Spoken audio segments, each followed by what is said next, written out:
اللہ الرحمن الرحیم۔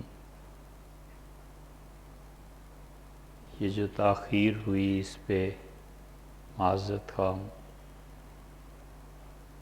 بسا اوقات اچانک کوئی چیز پیش آ جاتی ہے تو وہ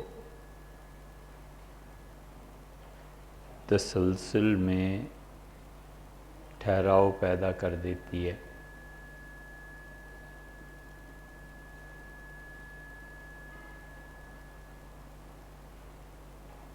اللہ تعالیٰ نے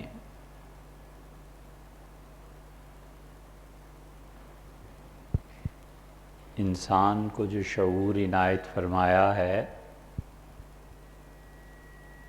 اس میں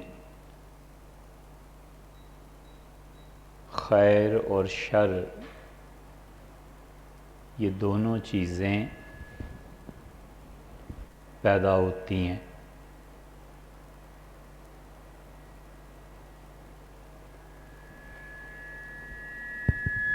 اصل قصہ یہ ہے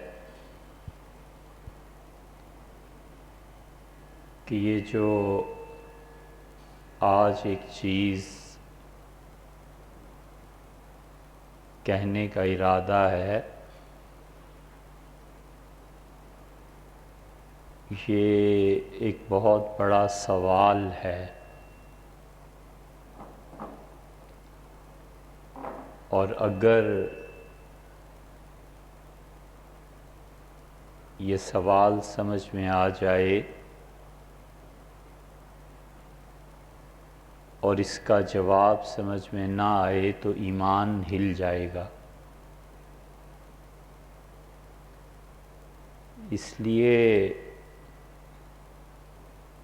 خیر اور ایمان کی سلامتی اسی میں ہے کہ اگر جواب سمجھ نہ آئے تو اس سوال کو سنا ہی نہ جائے۔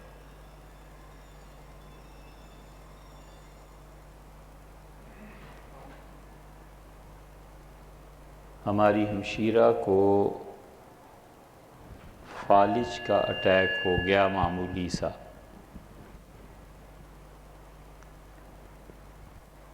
اس خدا کی بندی نے ساری زندگی کوئی کام ہی نہیں کیا سوائے اس کے کہ بنیادی طور پہ وہ اپنی اولاد کو اپنی والدہ کی طرح بس پڑھاتی رہے۔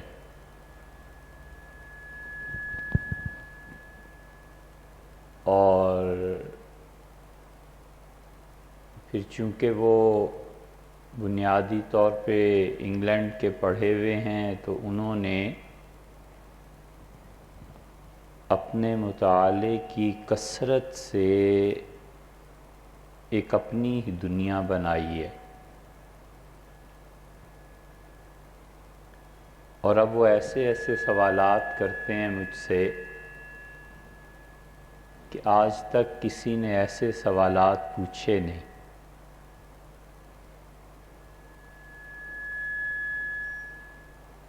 تو ایک سوال اور بحث انہوں نے سفر سے پہلے چھیڑی کہ آپ اس کا جواب دیں۔ چونکہ گھر کا معاملہ ہے تو صبح شام رات جب بھی بیٹھنا ہو انہیں ایک سے ایک نئی بات اپنے مطالعے کی بنیاد پہ سوچتی ہے۔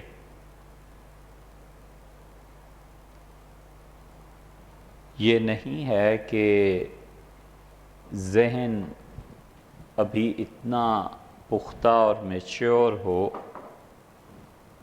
کہ وہ خود سے ایسے سوالات کو جنم دے۔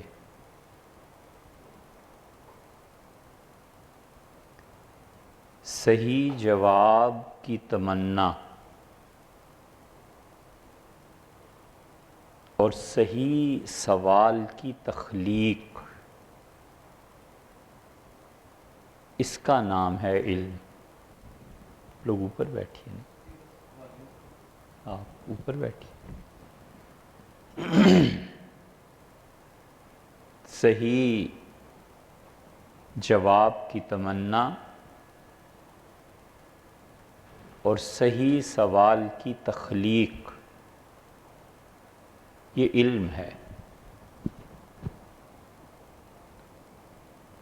انہوں نے کچھ ایسے سوالات رکھے جو آج تک کیے نہیں کسی نے،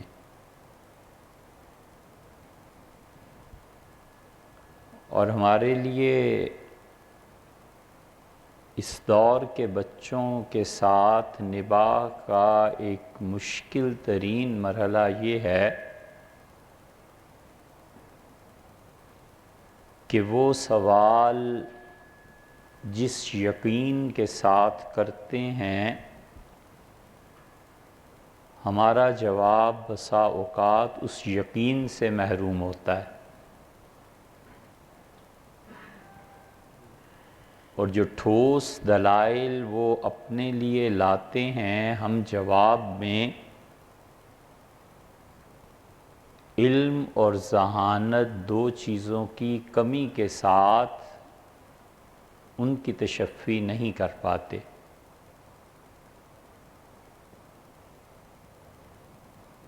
کیونکہ عمومی طور پہ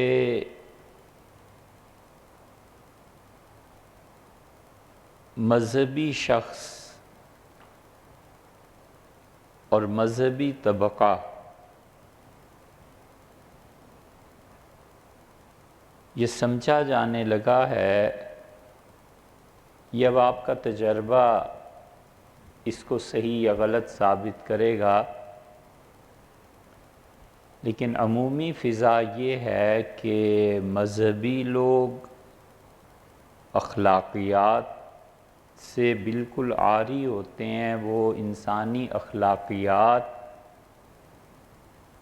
کی کسی سطح پر پورے نہیں اترتے۔ معروف اخلاقیات، وقت کی پابندی، صبر کرنا، اپنی لائن میں کھڑا ہونا، مراعات حاصل کرنے کے لیے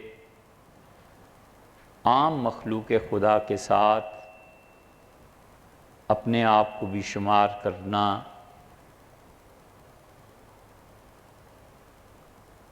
چھوٹی سی بات ہے کہ بے وقت کسی کے پاس نہ جانا، کہیں جا رہا ہے، کتنے مہمان ہیں، کس وقت آئیں گے،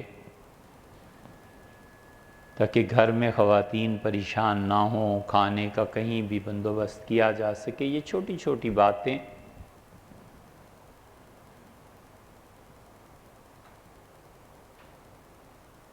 ایک تو مذہبی لوگوں کو یہ سمجھا جانے لگا ہے کہ اخلاقیات نام کی کوئی چیز ان میں نہیں ہوتی، اور دوسری بات جو اصل ہے وہ یہ ہے کہ ذہانت کا ان سے کوئی تعلق نہیں ہوتا۔ یہ لوگ ذہین نہیں ہوتے۔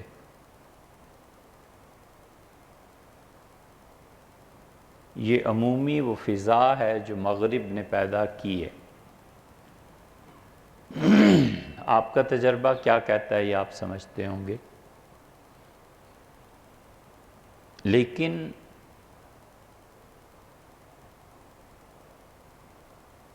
انسانی عقل کے کچھ مسلمات ہیں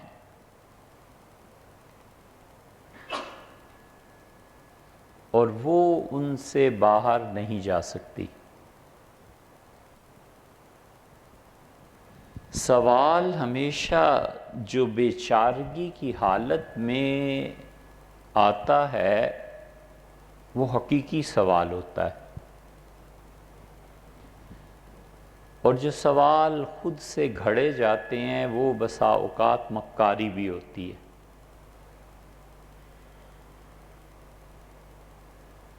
اس کو راہ نہیں ملتی، جواب نہیں ملتا، تو سوال اس کے ذہن میں اس بے چارگی سے پیدا ہوتا ہے کہ میں اس مسئلے کو حل نہیں کر سکتا، کوئی ہو جو راہ بتائے، کوئی ہو جو اس گتھی کو سلجھائے۔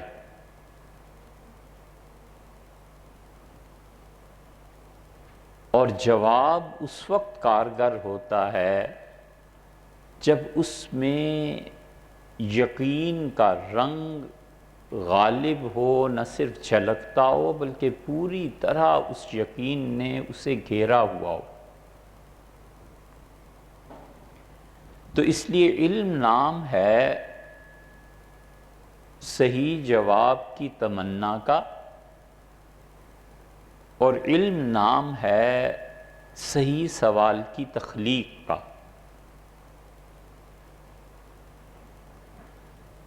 اور یہ جو اب سوال آپ کے سامنے اس کے جواب سمیت انشاءاللہ جواب کے کچھ حصے سمیت پیش کر رہے ہیں،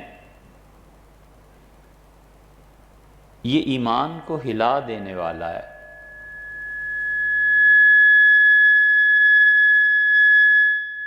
یہ اگر سوال سمجھ میں آ جائے اور جواب اس کا سمجھ میں نہ آیا تو پھر یہیں سے کفر اور الحاد کی راہ کھلتی ہے۔ اس لیے اگر سمجھنے کی وہ سطح نہ ہو تو پھر اس کو سننا ہی نہیں چاہیے۔ یہ اس لیے کہہ رہے ہیں کہ صرف آپ ہی نہیں، بہت سے اور لوگ، خدا معلوم ممکن ہے ہم لوگوں کے جانے کے بعد بھی کوئی سنے، تو اگر سطح نہ ہو سمجھنے کی تو اس کلاس میں داخلہ ہی نہیں لینا چاہیے۔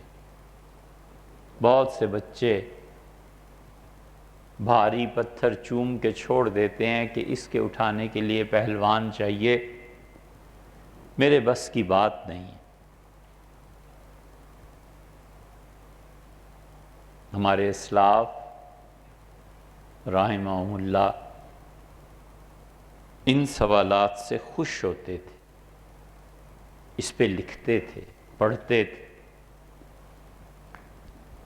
نہیں آتا تھا عاجزی کا اظہار کرتے تھے، خام خواہ ادھر ادھر کی نہیں مارتے تھے۔ ان کا صحیح طریقہ تھا۔ ہم نے ایسے ایسے اساتذہ دیکھے اور اللہ کی توفیق سے ان سے پڑھا کہ وہ ان سوالات کا جواب دیتے تھے جو صراحتاً کفر ہے،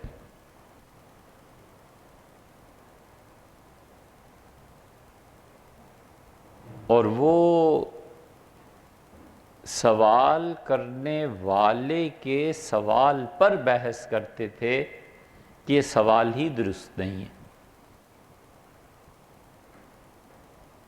ایک کمرے میں 100 آدمیوں کے آنے کی گنجائش ہے، تو کیا وہاں پر 200 آدمیوں کو آپ بٹھانے کی صلاحیت رکھتے ہیں؟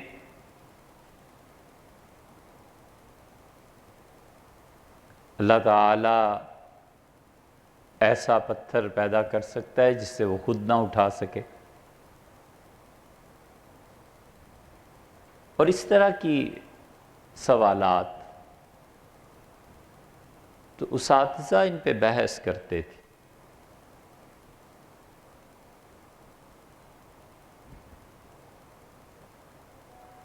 رات ایک استاد تھے ہمارے، ان کی یاد ایسے ہی آ رہی تھی، بعض چیزیں جو انہوں نے پڑھائی تھیں وہ خیال میں آئیں، تو بہت دیر تک دماغ میں یہ شعر گونجتا رہا کہ میرے ہم نفس تو چراغ تھا، تجھے کیا خبر میرے حال کی۔ میرے ہم نفس تو چراغ تھا، تجھے کیا خبر میرے حال کی، کہ جیا میں کیسے دھواں دھواں، تیرے ساتھ بھی تیرے بعد بھی۔ ان کا وجود اس وقت بھی ایک تڑپ اور کسک تھی کہ کیا کیسا یہ دماغ اور کیا علم ہے۔ اور جب دنیا سے چلے گئے تو اب یہی رہ گیا کہ وہ ہم نفس جو تھے نا، یہ اب پیدا نہیں ہوتے۔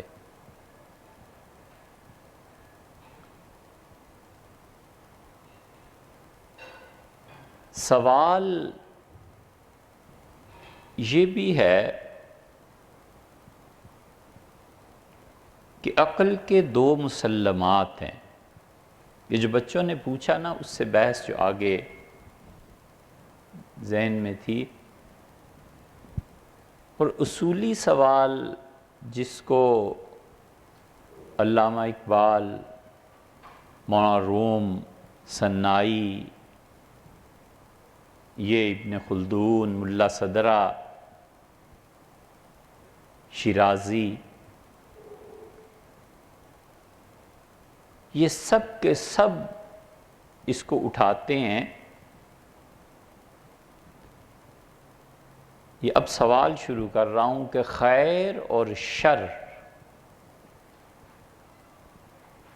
یہ کیا ہے؟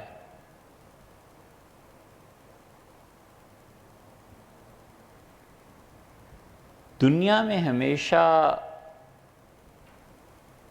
عدل سے زیادہ ظلم رہا ہے،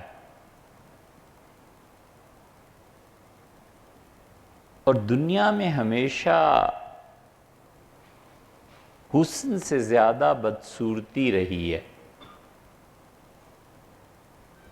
اور دنیا میں ہمیشہ خیر پر شر غالب رہی ہے.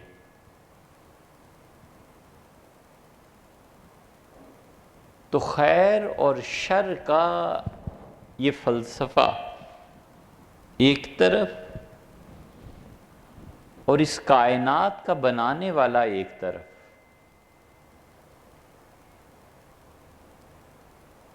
آخر دونوں میں ربط کیا ہے؟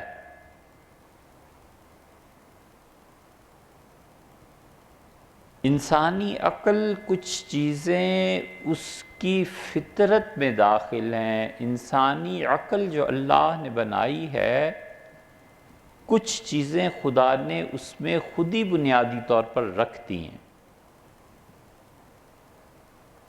انسانی عقل میں ریزننگ رکھتی ہے. کیوں؟ ہر جگہ سوالیہ نشان، کیوں کیوں.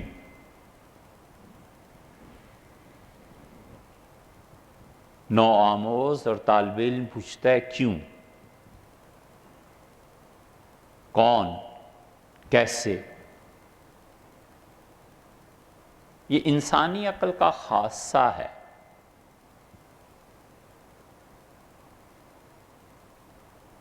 جس کو اللہ تعالیٰ نے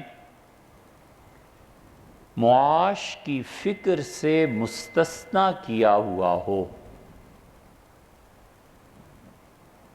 اور وہ اپنی اولاد کو غلامی کے نظام میں نہ ڈالے.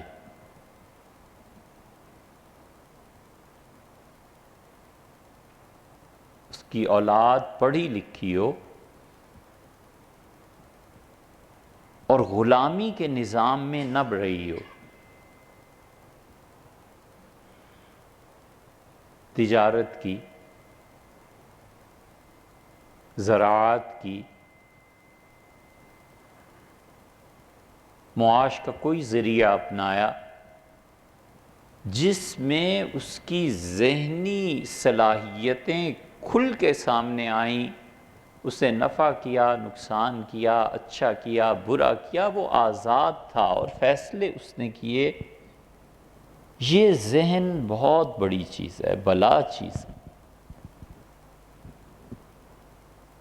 یہ غلط فہمی ہوتی ہے کسی کی کہ یہ ذہن اتنی جلدی میرے قابو میں آ جائے گا. مذہبی لوگ یہ سمجھتے ہیں کہ ہم اسے قابو میں کر لیں گے. اس کے دماغ میں وہ سوالات اٹھتے ہیں جو غلامانہ ذہن میں پیدا نہیں ہوتے.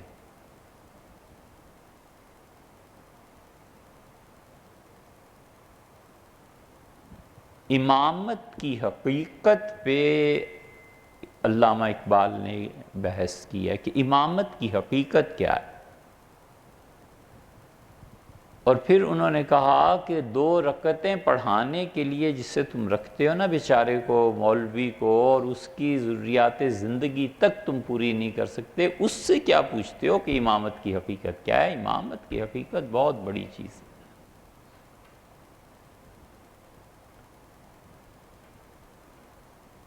اس لیے کچھ چیزیں انسانی عقل میں اللہ نے رکھ دی ہیں، کبھی اس کی نفی نہیں کی جا سکتی۔ ایسے ایسے سوالات پیدا ہوتے ہیں کہ اس کا جواب سوائے مشاہدے کے کچھ نہیں ہے۔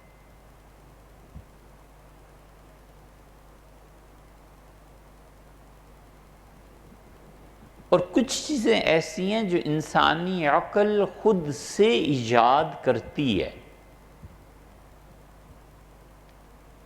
اور اس کی ایجاد علم میں بھی ہوتی ہے اور اخلاقیات میں بھی ہوتی ہے۔ علم میں اس لیے ہوتی ہے کہ انسان کا شعور اپنے مرکز پر قائم رہے، عقل اسے سکھاتی ہے کہ مت حماقت کرو،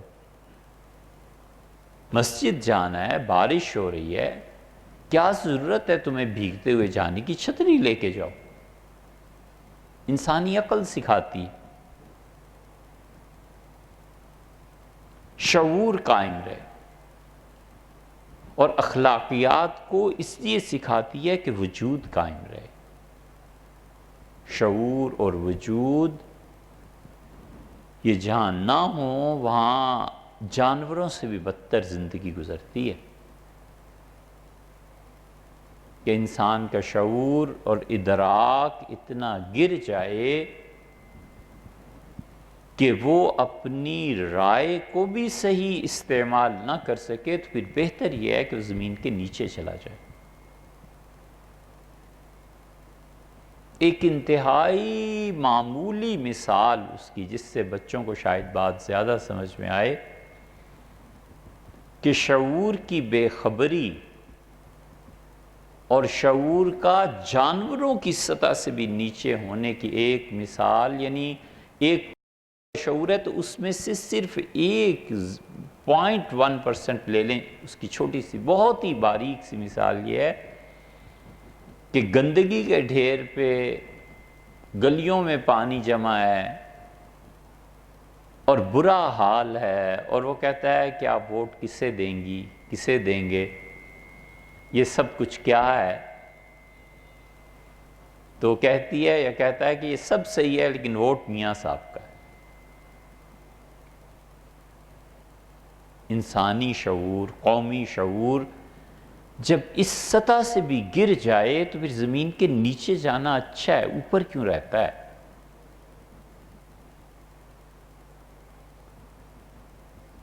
یہ عقل اور وجود، شعور اور وجود، یہ دونوں چیزیں کہتی ہیں کہ تکلیف کا مستحق نہ ہوتے ہوئے بھی انسان تکلیف اٹھاتا ہے۔ اس کائنات میں ہمیشہ یہ رہا کہ تکلیف کی وسعت، درد کی شدت اور جہالت کا ہمہ گیر راج علم پہ، یہ ہمیشہ رہا ہے۔ اگر آپ یہ کہیں کہ فلاں معاشرہ اس پہ علم کا راج ہے، جہالت کا نہیں، اور انصاف ہے اور بے انصافی نہیں، اور حسن خوبصورتی ہے، قباحت نہیں، تو اس پہ دو باتیں ہوتی ہیں۔ ایک تو یہ ہے کہ وہ اسی قوم کی جس کی آپ مثال دینے چلیں، اسی کا ماضی دیکھ لیں تو ہزاروں سال کے ظلم اور جہالت اور ہزاروں سال کی بدصورتی کے بعد کوئی 100 200 400 سال 500 سال آ گئے ہیں، پھر اس کا زوال شروع ہو گیا ہے، یہ کنٹینیوسلی نہیں رہا۔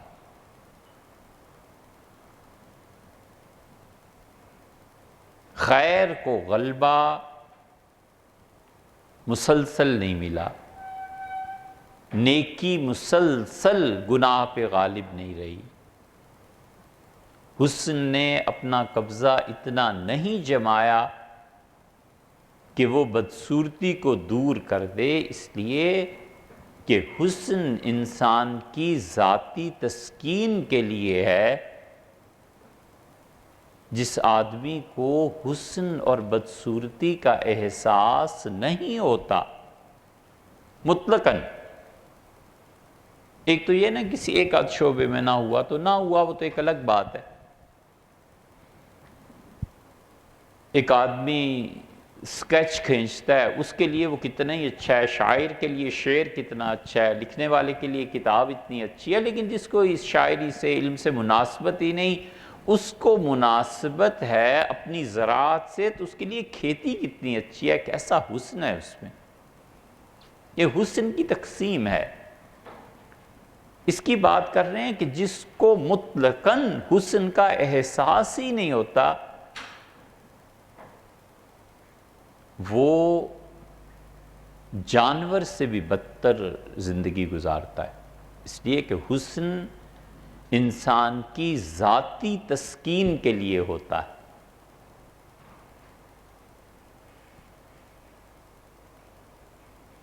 حسن آنکھوں کی ٹھنڈک کے لیے ہوتا ہے۔ اللہ تعالیٰ فرماتے ہیں ربنا ہب لنا من ازواجنا وذریاتنا قرۃ اعین، اللہ میری بیویوں اور میرے بچوں کو میری آنکھوں کی ٹھنڈک بنا۔ حسن ہوگا تو آنکھوں کی ٹھنڈک بنے گا نا۔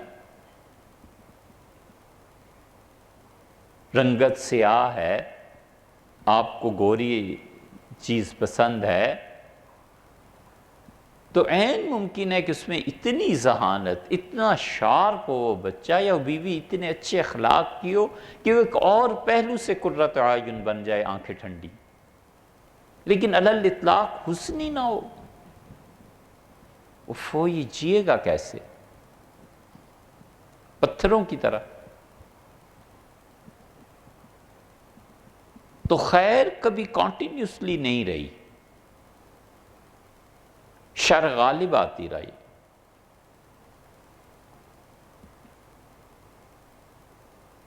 حضرت رسالت پناہ صلی اللہ علیہ وسلم کا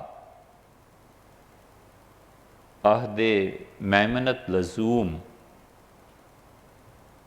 بڑی برکات کا دور، پھر خلافت راشدہ، کتنا عرصہ تک رہی؟ خود فرمایا تھا کہ میرے بعد خلافت 30 سال چلے گی۔ صحیح حدیث میں آیا، بخاری میں بھی آیا ہے اور جگہ بھی، اور پھر راوی کہتا ہے کہ ہم نے سال جوڑے، سیدنا ابو بکر رضی اللہ عنہ کے 2 سال، پھر حضرت عمر رضی اللہ عنہ کے 10 سال، پھر 12 سال حضرت عمر رضی اللہ عنہ کے 24، اور پھر 4 سال حضرت علی رضی اللہ عنہ کے 28، 1.5 سال انہی مہینوں میں آ گیا، اور 6 ماہ سیدنا حسن رضی اللہ عنہ کی خلافت، تو ہم نے کہا حسن پہ خلافت ختم رضی اللہ عنہ۔ اور بنو امیہ نے جب طاقت پکڑی ہے، اصل میں سیدنا معاویہ رضی اللہ عنہ نے بڑے طویل عرصے تک بڑی شاندار حکومت کی، اور وہ اس نقطے کو پا گئے تھے کہ بنو امیہ کسی کی سرداری تسلیم نہیں کریں گے۔ ابھی تک اس پہ کسی نے تحقیق نہیں کی، اگر کوئی لکھے اور وہ پڑھے مکریزی کی خطط، تو اس حقیقت کی طرف اشارے ملتے ہیں کہ وہ سمجھ گئے تھے کہ میرے بعد بنو امیہ کسی پہ متفق نہیں ہوں گے، سارا عالم اسلام جنگوں اور لڑائیوں میں ٹکڑوں میں بٹ جائے گا اور برباد ہو جائیں گے یہ لوگ۔ اور تجربہ تھا ان کو خود اپنی اس بات کا کہ انہوں نے سیدنا علی رضی اللہ عنہ کے خلاف دعویٰ کیا تھا، اور جو ہوا سو ہوا، تو تجربے سے بھی گزرے ہوئے تھے اور ان کو بصیرت بھی حاصل تھی۔ تو جس شخص پہ اس وقت لوگ بنو امیہ، امت نہیں بنو امیہ متفق ہو سکتے تھے، وہ یہی یزید تھا۔ لیکن بنو امیہ نے جو کچھ کیا ہے، پھر شر غالب رہا خیر پہ، اگرچہ عمومی معاشرے میں پھر بھی اتنا کچھ تھا کہ سبحان اللہ، کاش وہی عہد کبھی لوٹ آئے۔ عمومی طور پر خیر تھی، مگر جو پس پردہ ان چیزوں کو ہلانے والے تھے وہاں شر تھا۔ حضور اقدس صلی اللہ علیہ وسلم کی صحابیت تانا بن جائے، جائیکم محمدی ھذا، محمدی کم ھذا، یہ محمدی آیا ہے، اسے محمد صلی اللہ علیہ وسلم کی صحبت میں بیٹھنا ملا ہے تو دیکھو ذرا اس سے۔ صحابی ابو برزہ رضی اللہ عنہ نے کہا کہ خدا کی شان، یہ وقت بھی آنا تھا کہ حضور صلی اللہ علیہ وسلم کے ساتھ بیٹھنا طعنہ اور عیب بن جائے۔ اس میں اس صحابی کی نہیں، خود رسول اللہ صلی اللہ علیہ وسلم کی توہین ہے کہ وہ ایسا شخص تھا جس کی صحبت میں بیٹھنا گویا عیب تھا، معاذ اللہ۔ تو القصہ یہ کہ ظلم عدل پہ غالب رہا ہے، شر خیر پہ غالب رہی ہے، بدصورتی حسن پہ غالب رہی ہے۔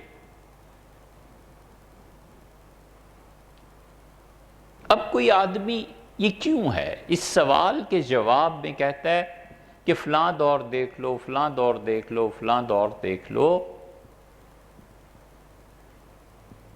تو سمندر کو اس کے طوفانوں سے ناپا جاتا ہے، کھاڑیوں سے نہیں ناپتے کبھی بھی سمندر کو۔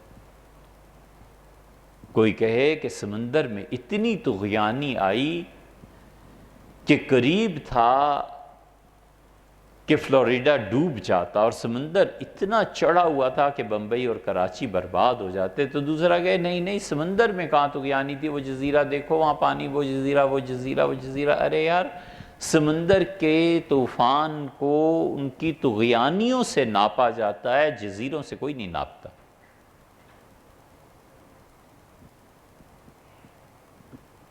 تو یہ جو طوفان اٹھے ہیں اور اب تک اٹھ رہے ہیں، اور اب تو کوئی توقع ہی نہیں ہے، توقع تو درکنار ممکن ہی نہیں ہے کہ حضرت مہدی سے پہلے کہیں عدل کا غلبہ وجود میں آئے۔ اب نہیں ہوتا۔ حضور اقدس صلی اللہ علیہ وسلم نے فرمایا تھا کہ وہ دنیا کو عدل سے ایسے بھر دیں گے جیسے ان سے پہلے دنیا ظلم سے بھری ہوئی ہو۔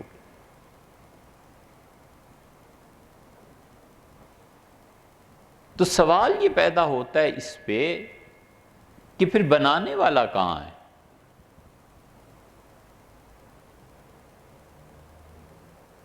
یہیں سے الہاد کی راہ کھلتی ہے،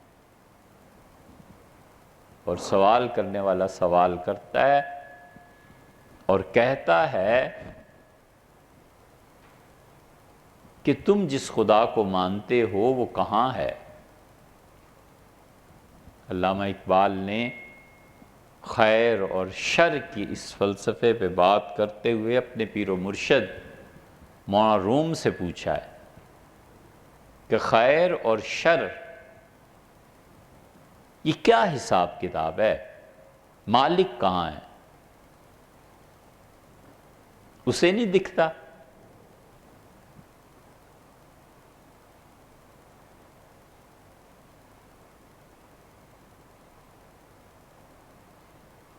نواب صاحب جا رہے تھے،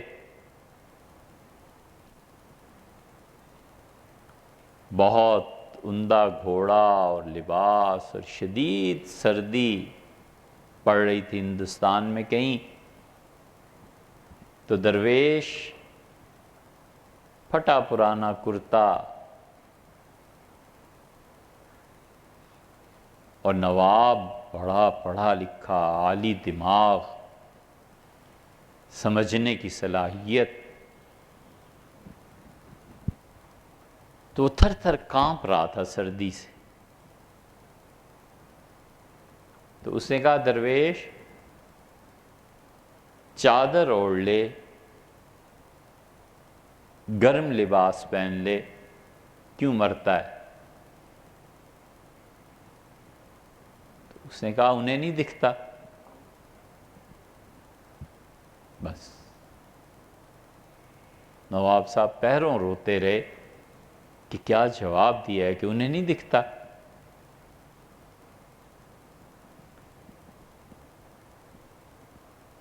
اگر عقل خود سے خدا تراشتی اور حقیقت میں اللہ کا وجود نہ ہوتا، یہ فکرہ کہیں کہہ کے دیکھو تو تمہیں پتہ چلے۔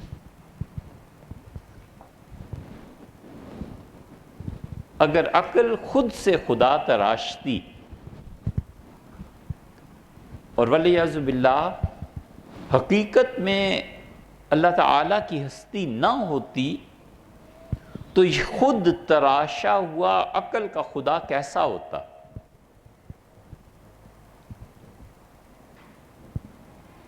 اس خدا میں 4 صفات لازماً ہوتی اگر عقل بھی تراشتی۔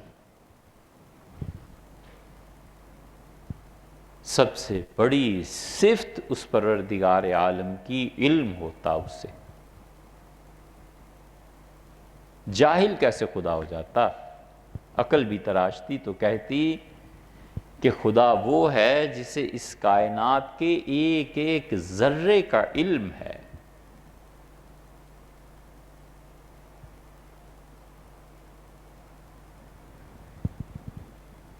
علم کا حقیقی سراغ، علم کا حقیقی سراغ لگانا ہو تو وہ عالم غیب ہے،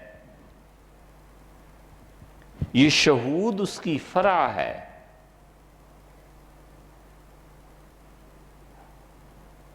حقیقی علم وہ آنکھیں بند کرنے پہ آتا ہے۔ اس نظر سے اگر دیکھیں، کیونکہ جو چیز انسان کی نظر میں آتی ہے نا، یہ ہمیشہ اپنی قدر کھو دیتی ہے۔ انسانی نظر جس چیز کا احاطہ کر لیتی ہے اس میں عیب پیدا کرتی ہے۔ اسی لیے تو گندی چیز کو مڑ کے نہیں دیکھتا، کیونکہ انسانی نظر اس کا احاطہ کر لیتی ہے کہ چیز کیا ہے، اور اسی لیے تو بار بار خوبصورت چیز کو مڑ مڑ کے دیکھتا ہے، کیونکہ انسانی نظر احاطہ نہیں کر سکتی۔ اور انسانی نظر یہ اتنی خراب چیز ہے کہ مشاہدہ اختلاف پیدا کرتا ہے۔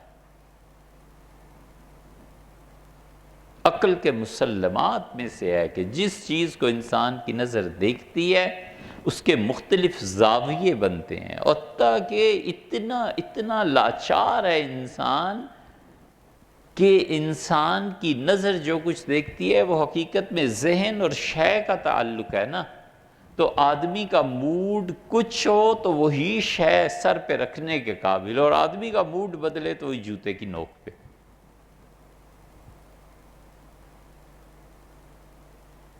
طلب ہو، پیاس ہو، تو وہ پانی جس میں مینڈک نظر آ رہے ہوتے ہیں نا، اسے بھی ایسی کر کے پی لیتا ہے، اس لیے کہ پیاس بجھانی ہے۔ اور طلب نہ ہو اور جگ بھرا ہوا ہو بہترین شربت کا اور لیموں کا اور فلاں کا اور فلاں کا، اور اصرار کرتے رہیں، سب ایک گھونٹ نہیں چھک پاتا۔ انسانی نظر کا ایسے ہی حال ہے کہ یہ اختلاف پیدا کرتی ہے، مشاہدہ اور کیفیت اختلاف پیدا کرتی ہے۔ مشاہدہ کھانے کا ایک بھرے ہوئے پیٹ کا اور بھوکے پیٹ کا بالکل مختلف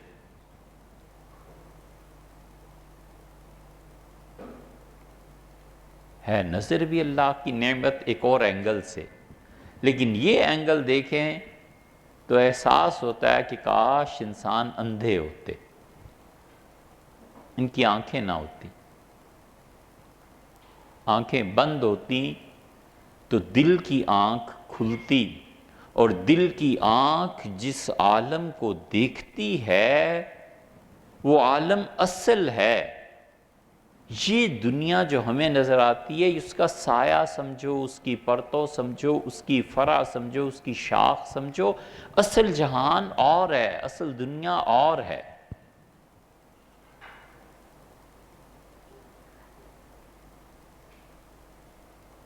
اپنے اپنے رائے کی بات ہے، لیکن وہ جو عارف تھا نا، عارف باللہ، اللہ تعالیٰ کی معرفت جس انسان کو بہت اعلیٰ سطح پر حاصل تھی، علامہ اقبال، اپنے اپنے خیال ہیں، ہمارا خیال یہ ہے، اسی لیے وہ کہتا ہے آنکھ جو کچھ دیکھتی ہے لب پہ آ سکتا نہیں، محو حیرت ہوں کہ دنیا کیا سے کیا ہو جائے۔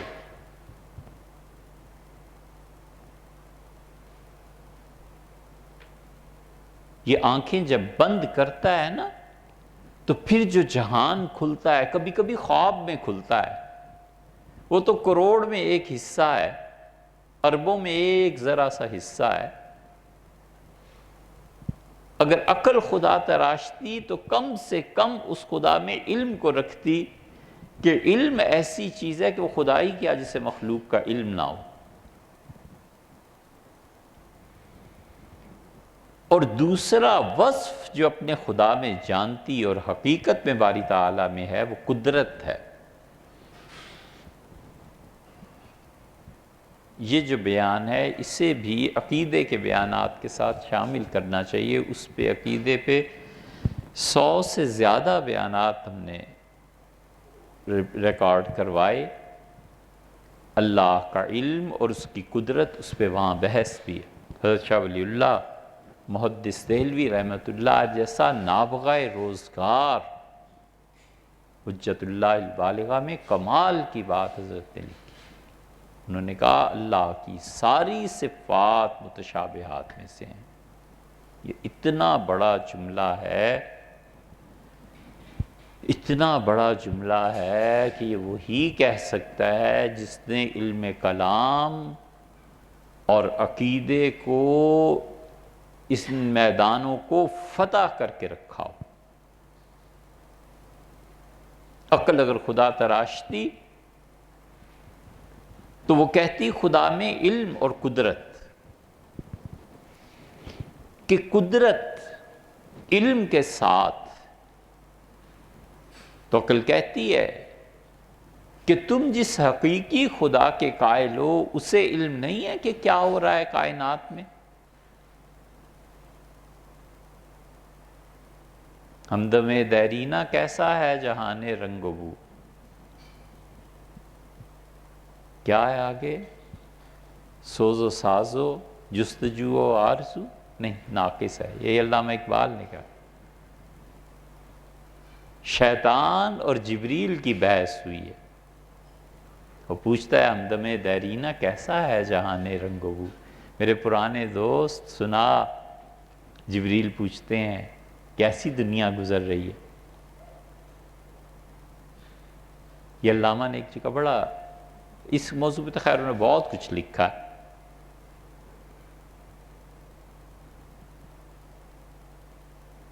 عقل کہتی ہے، سوال اٹھاتی ہے کہ تیرے رب کے علم میں نہیں ہے یہ کیا ہو رہا ہے؟ وہ نہیں جانتا کہ کتنے لوگ بھوکے مر رہے ہیں؟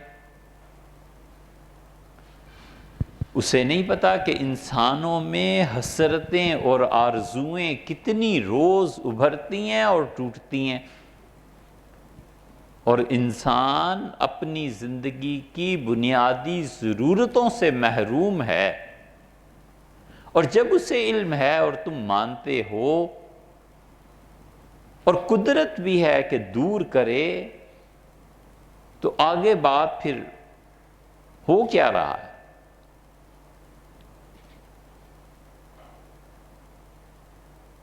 علم اور قدرت کے ساتھ تیسری چیز خلقت ہے، پیدائش ہے، اور حقیقی پروردگار کا تو یہ حال ہے کہ جتنی سائنس ترقی کرتی جا رہی ہے، سبحان اللہ، اس کی صفت تخلیق اتنی کھل کے سامنے آ رہی. کہتے ہیں 5%، 4%، 6% ابھی تک دنیا کھلی ہے، اور 94، 96 جتنے بھی ہوگا 90% سے زیادہ دنیا ابھی غیب میں ہے، پتہ ہی نہیں ہے کہ کیا ہو رہا ہے.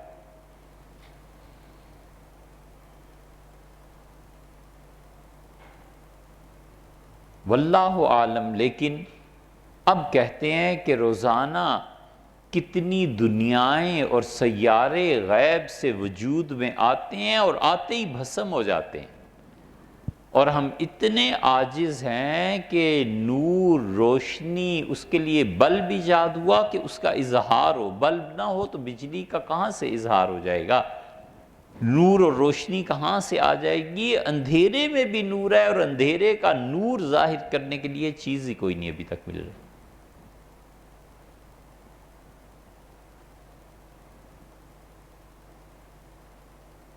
ایسا پروردگار عالم اتنی بڑی تخلیقات، اور دنیا کل یومن ہوا فی شان، ہر دن اسے نیا کام ہے. اور وہ کہتا ہے کہ فَخَلَقْنَا النُّطْفَةَ عَلَقَةً، پھر ہم نے اس بے قدرے پانی کو خون، اور خون سے پھر بوٹی، فَكَسَوْنَا الْعِظَامَ لَحْمًا، اور ہڈیوں پر پھر اس گوشت کو چڑھایا. فَتَبَارَكَ اللَّهُ أَحْسَنُ الْخَالِقِينَ، احسن الخالقین ہے، سب سے اچھا پیدا کرنے والا وہ ہے. اور ہائے دوسری طرف اندھا بچہ پیدا ہو جاتا ہے، اور اس اندھے نے 80 سال 70 سال عمر گزارنی ہے. تم کہتے ہو احسن الخالقین ہے، یہ کیا ہے؟ کدھر ہے وہ؟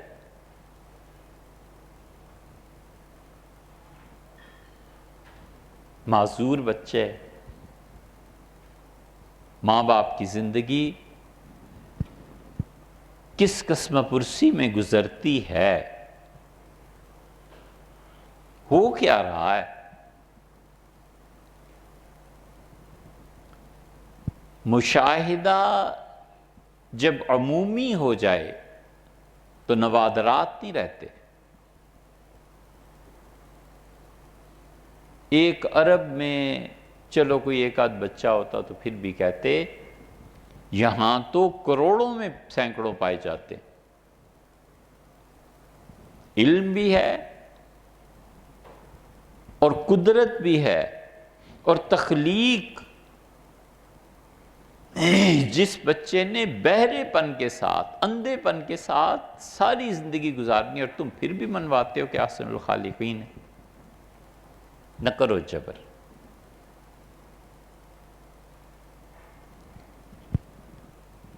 سوال اور جواب ان کی سطح یکساں ہو تو تسلی ہوتی ہے، ورنہ سوال کے جواب کے 2 طریقے ہیں. ایک طریقہ تو یہ ہے کہ تیا پانچا کر دو، ایسا مارو اٹھا کر کہ سوال کرنے کے کہا زبان ہی کھینچ لو کہ تم کیسے یہ سوال کر سکتے ہو. بادشاہوں کا طریقہ. کوئی پوچھے جا کے کہ جو آپ کے سر پہ تاج رکھا ہے اور آپ جس جہان کے بادشاہ ہو رہے ہیں، یہ ملک اور یہ سلطنت آپ کی، یہ کس کے خون کا نتیجہ ہے؟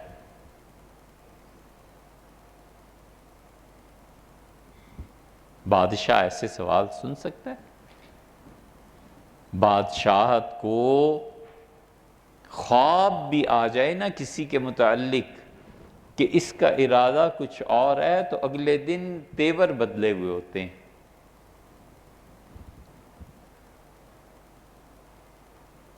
شاہانہ مزاج ایسے ہی ہوتے ہیں. وہ بادشاہ جو علم اور حکمت کے ساتھ حکومت کرتے تھے وہ اور لوگ تھے. اب سازشوں کے نتیجے میں جو عہدے وجود میں آتے ہیں، وہ بنیادی طور پر انسانیت ہی سے عاری ہوتے ہیں۔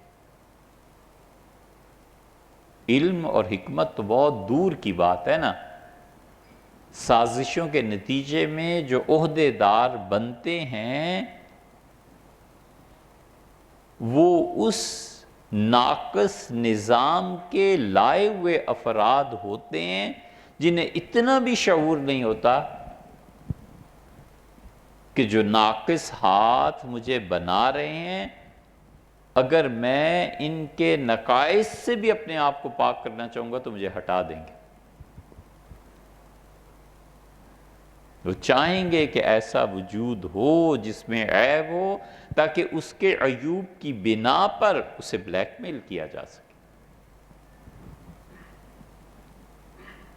اور لوگ تھے جن میں حکمت تھی، اللہ نے طاقت دی تھی اور اللہ تعالیٰ نے سلطنتیں دی تھی۔ اکبر بادشاہ کہتے ہیں ان پڑھ تھا، ہوگا۔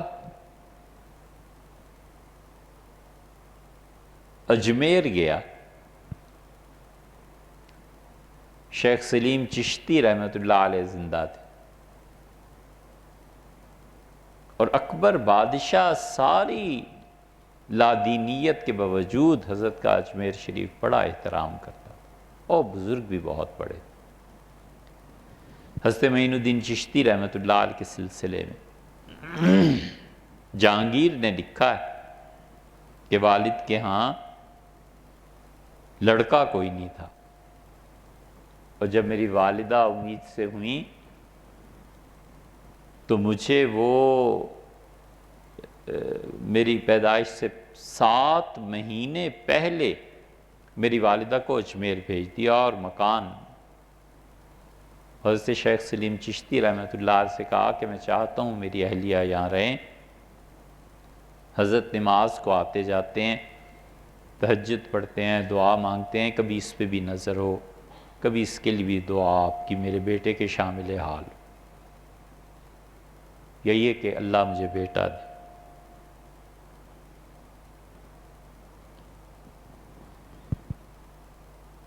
تو اکبر بادشاہ کو جب پتہ چلا کہ بیٹا ہوا ہے تو اجمیر شریف سے 14 میل پہلے سواری سے اتر گیا، جوتے اتار دیے اور ننگے پاؤں حاضر ہوا خدمت۔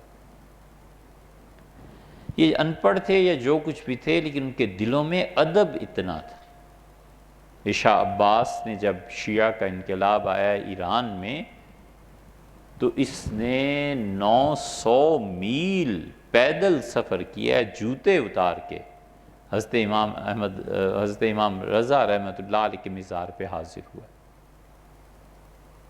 یہ جو آپ کو نظر آتے ہیں نا کبھی کبھی، اب تو وہ بھی کم ہو گئے، اب تو دین موضوع ہی نہیں رہا ہمارا۔ پہلے ڈالیاں نکلا کرتی تھیں، ننگے پاؤں لوگ پشاور سے اسلام آباد آتے تھے، فلاں سے فلاں جگہ جاتے تھے، تو یہ جہالت کی ایسی چیزیں نہیں تھیں، یہ ایک طریقہ تھا ادب کا، احترام کا۔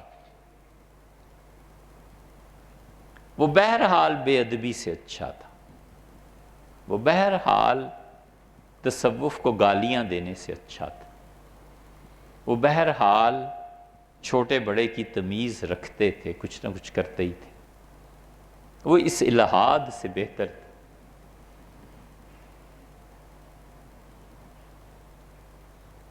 تو اکبر بادشاہ پیدل چل کے حاضر ہوا اور بیٹے کو اٹھایا بہت محبت سے حضرت کی خدمت میں، اور کہا حضرت یہ میرا وارث ہو جائے، دعا فرمائے۔ فرمایا ہوگا۔ اس کا حضرت نام کیا رکھے؟ تو فرمایا میرا نام رکھو۔ تو اس کا نام سلیم رکھا گیا۔ اکبر اتنا خوش تھا کہ اس نے کہا میرا بیٹا جہاں پیدا ہوا ہے اس سارے محل کو سونے کے سکوں سے بھر دو۔ ٹکسال ساتھ ہی تھی، سونے کے ڈلے تھے ساتھ، وہ پورا محل بھر دیا۔ اجمیر والوں کی عیش، اس کا لوٹ کے لے جاؤ، جتنا چاہیے لے جاؤ۔ دوسرے دن پھر پورا محل بھر دیا۔ تیسرے دن جب بھرا رات کو تو وہ پھر اگلے دن آدھا رہ گیا۔ اکبر کو اس کی بڑی فکر تھی کہ میری سلطنت میں بھیک ختم ہو جائے، مانگے کوئی نہ، اتنی اچھی سلطنت بنے کہ میرا کوئی باشندہ اپنی ضروریات زندگی کے لیے ہاتھ نہ پھیلائے۔ پھر اس نے ایک مرتبہ کہا کہ ہندوستان سے بھوک قیامت تک ختم نہیں ہوتی۔ جا رہا تھا، لوگ مانگ رہے تھے کہیں، اس کی نظر پڑی تو اس نے کہا اس خطے سے بھوک قیامت تک ختم نہیں ہوتی۔ تو جو ساتھ تھے انہوں نے پوچھا کیوں؟ اس نے کہا اس لیے کہ مجھے لگتا ہے ان لوگوں کی نیتیں نہیں بھرتی۔ اس کا بات اسباب اور وسائل کی نہیں ہے، بات ان کی نیتوں کی ہے۔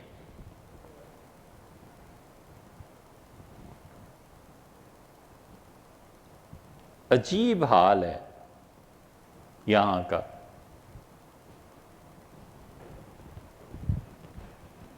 طبیعت مل جائے تو نباہ ہو جاتا ہے،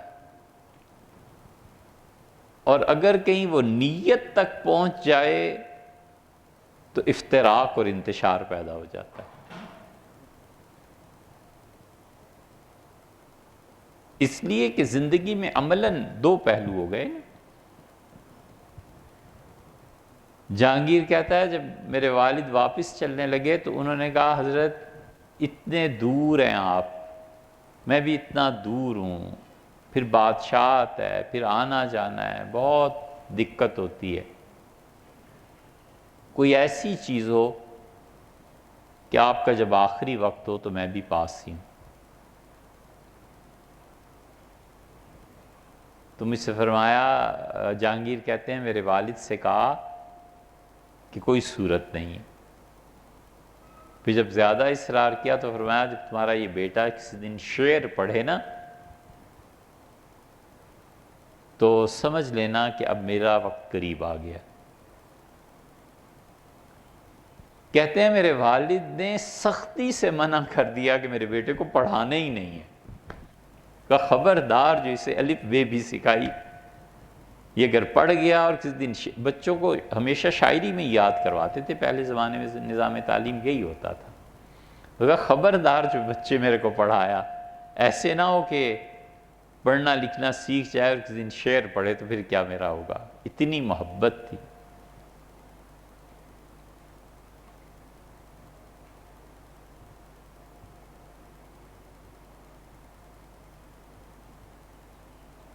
یہ عجیب حال ہے۔ ویسے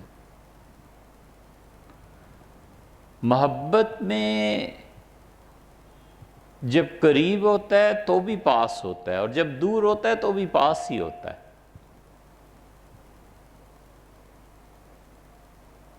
وقت کوئی معنی نہیں رکھتا،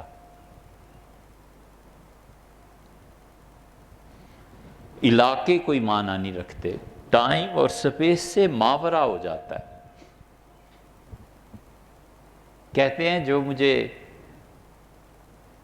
لکھا ہے تو اس کے جہانگیری میں کہ مجھے جو کھانا کھلاتی تھی، جو میرا خیال رکھتی تھی، میری آیا، اس نے مجھے ایک دن شعر سکھا دیا۔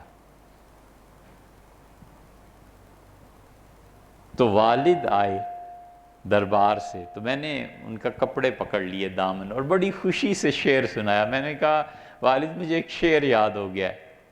تو والد بیٹھ گئے اور سر پکڑ لیا اپنا، ان کا یہ کس نے تجھے سکھایا ہے ظالم؟ میں نے کہا وہ جو خاتون آتی ہیں تو انہیں بڑا شدید رنج ہوا، اس کو ہٹا دیا اور کہا اجمیر کا سفر تیار کرو، جلدی کرو۔ میرے حضرت نے فرمایا تھا ان کا وقت قریب آ گیا، اور وہی ہوا جو انہوں نے کہا تھا۔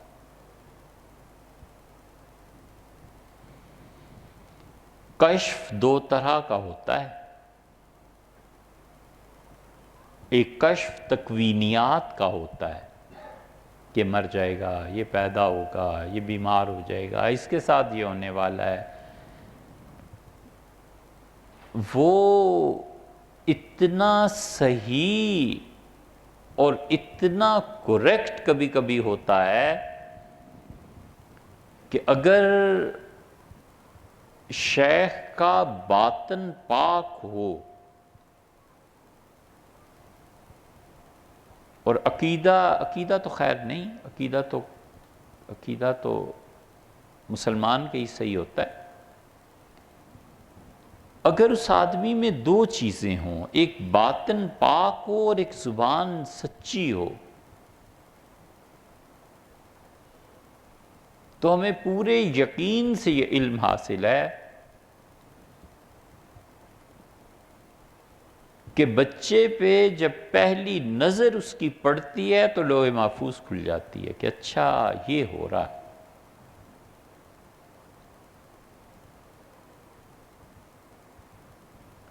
اور پہلے دن امید سے ماں جب ہوتی ہے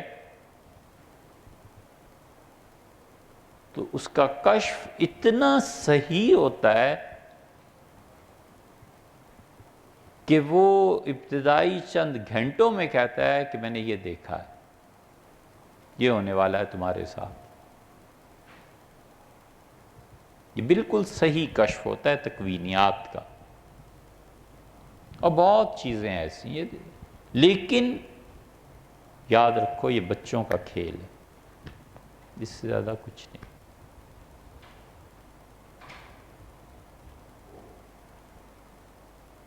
اس سے زیادہ کچھ بھی نہیں ہے۔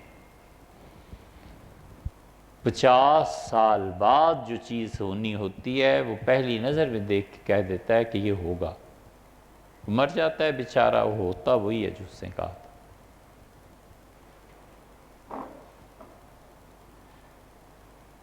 یہ لوح محفوظ پہ نظر ہم کہتے ہیں اولیاء کرام کی پڑتی ہے تو کہتے ہیں یہ سب گمراہی ہے، ایسے ہے ایسے، اور جب مدارج السالکین میں کہتے ہیں کہ شیخ ابن تیمیہ رحمۃ اللہ علیہ نے کہا کہ تم اس آدمی سے بات کر رہے ہو، اس آدمی کو بتاتے ہو جس نے رات لوح محفوظ میں دیکھا، پھر وہاں آ کے چپ ہو جاتے ہیں وہاں بھی سارے۔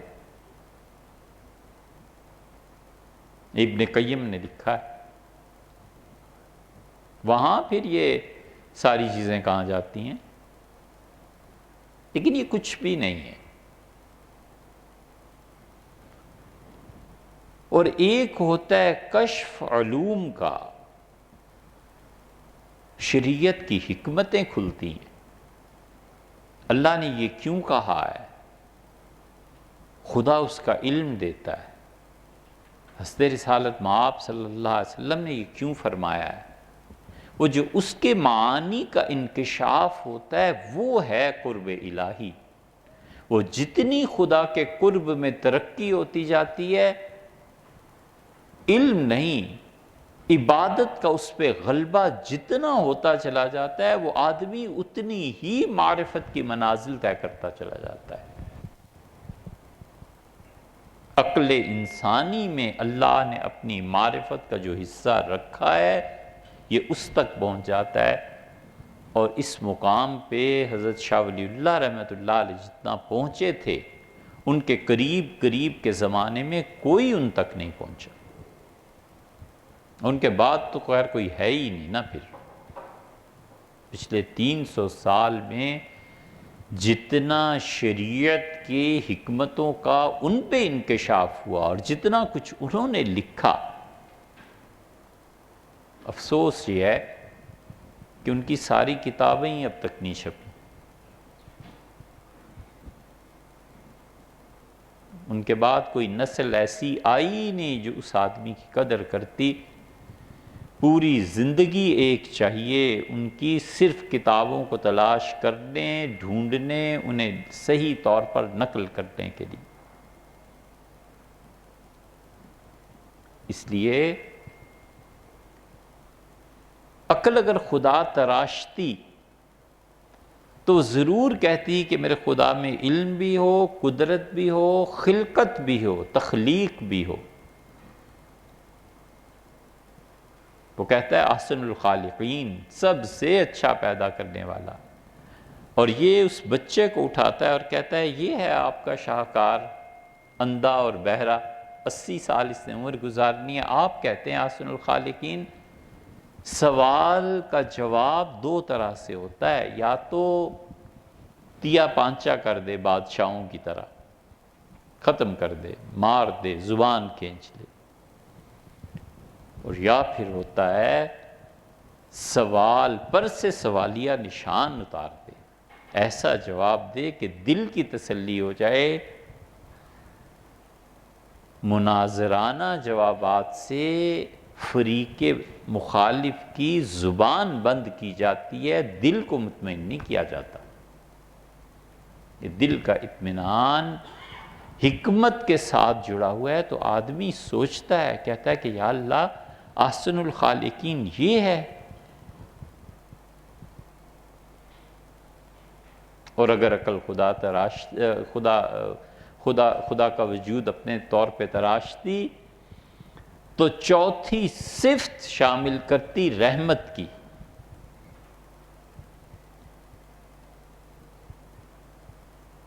کہ علم بھی ہو، قدرت بھی ہو، تخلیق بھی ہو، رحمت بھی ہو۔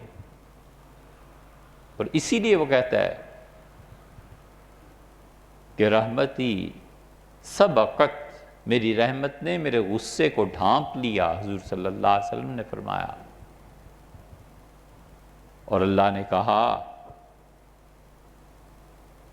زبردست آیت ہے، اللہ تعالیٰ نے فرمایا کہ اصیب بہا من اشاء، اور اپنی رحمت ہم جس کے چاہیں شامل حال کر دیں۔ اور یہ سوال کرنے والا وہ کہتا ہے شہر کا مزدور بالکل بھوکا سو جاتا ہے، کدھر ہے آپ کی رحمت؟ اور بچیاں بوڑھی ہو جاتی ہیں اور چند ٹکوں کی وجہ سے شادی نہیں ہو پاتی، یہ رحمت کا کون سا پہلو ہے؟ اور بچے ذبح ہو جاتے ہیں اور بادشاہ نیزوں کی انی پہ چڑھا لیتے ہیں، رحمت کدھر ہے؟ یہ وہ سوال ہے جو پیدا ہوتا ہے اور کہتا ہے یہ جتنا دور گزرا ہے نا، یہ ابھی پیچھے 10-15 برس مسلسل 200 آدمی آج مر گئے اور آج 100 مر گئے اور آج یہ لرزہ خیز واردات ہوئی اور آج یہ ہوا اور یہ ہوا اور دہشت گردی اور ضرب عضب سے پہلے جو کچھ بھی ہوتا رہا ہے، اور اب بھی کبھی کبھی ایک آدمی سوال کرتا ہے اور کہتا ہے آپ کدھر ہیں؟ آپ کے علم میں نہیں ہے؟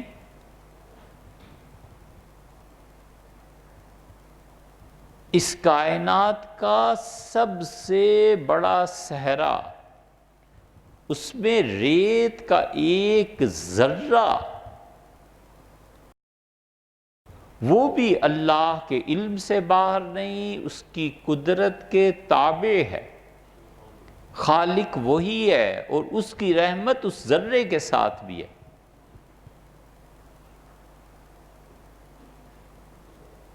لیکن یہ ہو کیا رہا ہے؟ مشاہدہ کیا کہتا ہے اور عقیدہ کیا کہتا ہے؟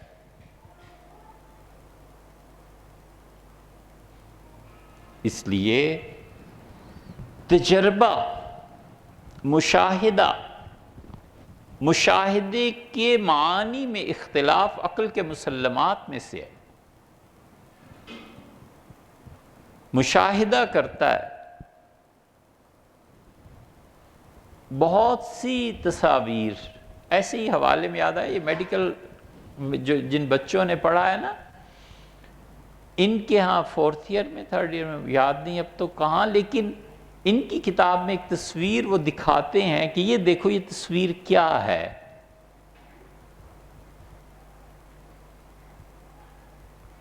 وہ ڈاکٹر کو سمجھاتے ہیں کہ مرض کی نوعیت کیا، جو کچھ بھی ہے، لیکن تصویر اب تو خیر بالکل عام ہو گئی، کئی مرتبہ تصویر بھیجتے ہیں اور آدمی حیران ہوتا ہے یہ پہاڑ ہے یا کسی خاتون کے سر کے بال ہیں یا یہ چیز کیا ہے؟ مشاہدے کا اختلاف ہے، اور مشاہدہ اختلاف کو جنم بھی دیتا ہے، نتیجہ یہ کہ اس کے ریزلٹس اور اس کے جو معانی ثابت ہوتے ہیں اس میں بھی اختلاف پیدا ہو جاتا ہے۔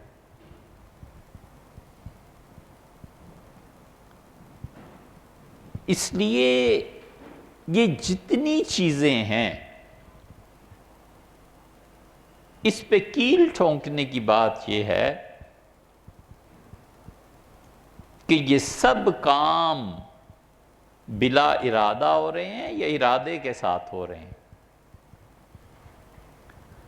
اگر بلا ارادہ ہو رہے ہیں تو خدا کیسا، جسے پتہ ہی نہیں، اس کا ارادہ بھی نہیں ہے، اور پھر بھی ایسے ہی بچے آ رہے ہیں، اور پھر بھی ظلم پھیل رہا ہے، اور پھر سب کچھ ختم ہو رہا ہے۔ اور اگر ارادے سے ہو رہا ہے تو شاباش، آپ کہتے ہیں احسن الخالقین، اور اپنے ارادے سے پیدا فرماتے ہیں ایسا بچہ جو ساری مخلوق خدا کے لیے قابل ترس ہو۔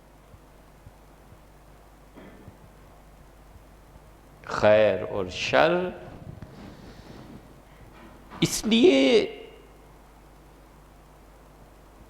یہ سوال ہے، یہ سوال ایمان کو ہلا دیتا ہے۔ اب پہلی بات آ گئی نا، ہم نے کہا تھا اس سوال کو نہ سنو، یہیں سے الحاد پیدا ہوتا ہے، یہیں سے کفر پیدا ہوتا ہے، یہیں پہ پہنچ کے ہماری اگلی نسلیں جو ہے نا یہ سوال کرتی ہیں، کہتی ہیں کہ کیا ہے یہ سب کچھ، بشرطے کہ وہ ذہن غلام نہ ہو۔ اگر وہ غلامی میں چلا گیا نا انسانی ذہن، پھر وہ بہت مصیبت، پھر وہ بہت مصیبت۔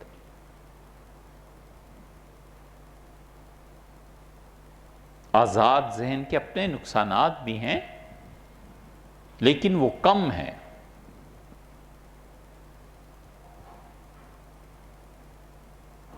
شاہین بچہ جو ہوتا ہے نا، جو اپنے باپ کے گھر سے کھاتا ہے، اور جس میں اندر اس کے عقاب اور باز ہوتا ہے، اس باز کو اگر کووں کے ساتھ کوئی ملا دے تو بیچارہ کووں کی طرح دانے چگتا رہتا ہے، خوراک ڈھونڈتا ہے، لیکن جس دن اس پہ انکشاف ہوتا ہے کہ تو باز ہے، اس دن سارے کووں کو چیر پھاڑ کے رکھ دیتا ہے۔ شیر اور شیر کا بچہ گیدڑوں کے ساتھ جنگل میں رہے، لیکن جس دن اسے نظر آتا ہے نا کہ ایک شیر نے شکار کیا ہے، تو اس کے اندر کا شیر پھر جاگ اٹھتا ہے۔ جب جاگ اٹھتا ہے تو گیدڑ کو پناہ نہیں ملتی۔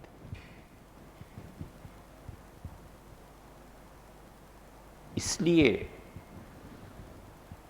غلامی کا نظام اگر اس میں عدل نہ ہو تو نسل شیروں کی پیدا ہوتی ہے اور گیدڑوں کی طرح مر جاتی ہے،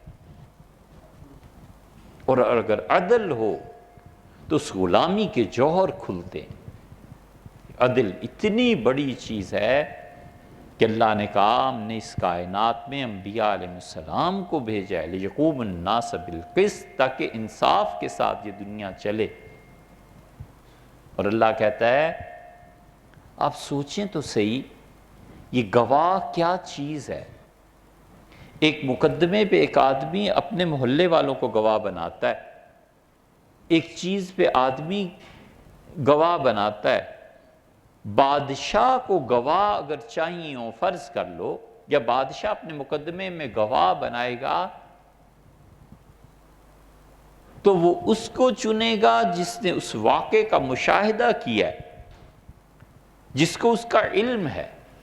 اللہ اپنی توحید پہ، جو اس کی سب سے بڑی صفت ہے، جس پہ سارا قرآن اور حدیث اور کیا کیا، اپنی توحید پہ گواہ بناتا ہے اور کہتا ہے کہ جنہیں ہم نے علم دیا ہے قائما بالقسط، وہ اہل علم، وہ علماء جو انصاف کی بات کرتے ہیں، وہ گواہ۔ شاہد اللہ انہ لا الہ الا ہو، اللہ قسم کھاتا ہے کہ اس کائنات میں اس کے علاوہ کوئی عبادت کے قابل نہیں، والملائکہ، اس کے فرشتے گواہ ہیں،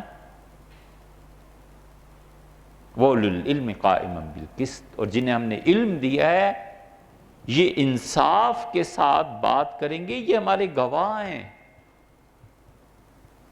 اپنے گواہوں کو کون ٹوٹنے دیتا ہے؟ مقدمے میں اپنے گواہوں کو جیل میں بھی رکھنا پڑے تو رکھ لیتے ہیں کہ کوئی مار نہ دے فریق مخالف۔ مقدمے کے گواہ جو مضبوط ہوتے ہیں کیس اتنا ہی ثابت ہوتا ہے۔ اسی لیے رسول اللہ صلی اللہ علیہ وسلم نے فرمایا کہ جس شخص کو اللہ نے علم و حکمت سے نوازا ہے، قیامت میں اسے کہا جائے گا کہ 300 آدمی جنہیں تم جانتے ہو اور جہنم اس پہ واجب ہو گئی ہے، لے جاؤ اپنے ساتھ جنت۔ بڑا مقام ہے، گواہ ہے نا، تو گواہوں کو کون ٹوٹنے دیتا ہے؟ اس لیے یہ جو مشاہدہ ہے نا ان ساری چیزوں کا، یہ سوال اٹھاتا ہے، یہی جو بتایا۔ اب پہلی بات پہ جو ایمان یہیں سے ہل جاتا ہے، یہیں سے کفر کی راہ شروع ہوتی ہے، یہیں سے یہ فلسفہ پھوٹتا ہے کہ شر کا غلبہ ہے یا خیر کا۔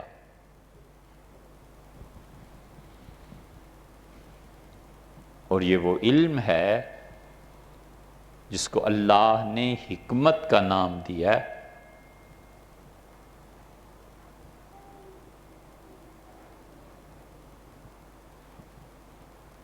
اچھا، اس کے جواب سنو۔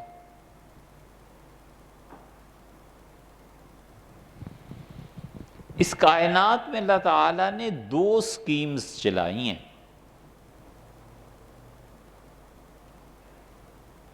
سکیم کا لفظ تو سنا ہی ہوگا، چکلالہ سکیم، یا تو ضروری سنا ہوگا۔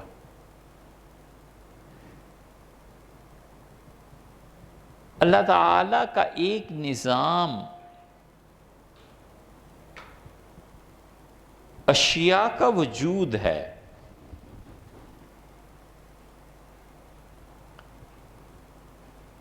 اور اللہ تعالیٰ کا ایک نظام مشاہدے کا ہے۔ اشیاء کے وجود کا مشاہدہ بغیر ارادے کے بھی ہوتا ہے۔ نہیں دیکھنا چاہتا، دیکھتا ہے۔ کون جاتا ہے جنگل میں اس لیے کہ سور کو دیکھے؟ شیر، چیتے، ہاتھی، جانور دیکھنے جاتے ہیں، لیکن وہ بھی گزرتا ہے تو آدمی دیکھتا ہی ہے۔ ایک اشیاء کا وجود ہے، اور اشیاء کا وجود بلا ارادہ بھی نظر آتا ہے۔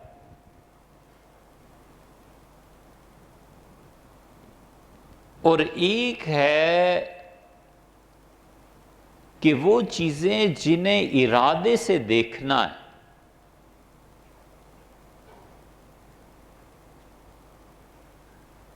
اور جو چیزیں آدمی اپنے ارادے سے دیکھتا ہے، کل کی کل اشیاء